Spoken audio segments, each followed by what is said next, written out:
നല്ല മട്ടില് വിളമ്പിയാല് വേണ്ടാന്ന് പറയത്ത് രണ്ട് സാധനങ്ങളുള്ളൂ മാഷെ, സ്നേഹവും ഭക്ഷണവും.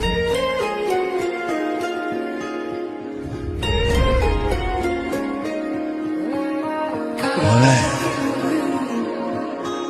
വയറു നിറയ്ക്കാൻ ആരെ കൊണ്ടും പറ്റും.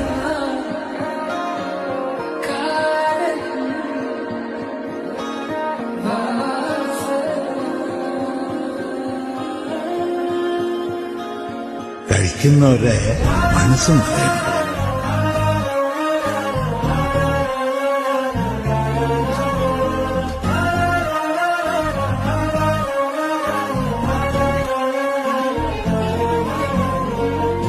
അതാണ് ശരിയായ കൈപുണ്യം.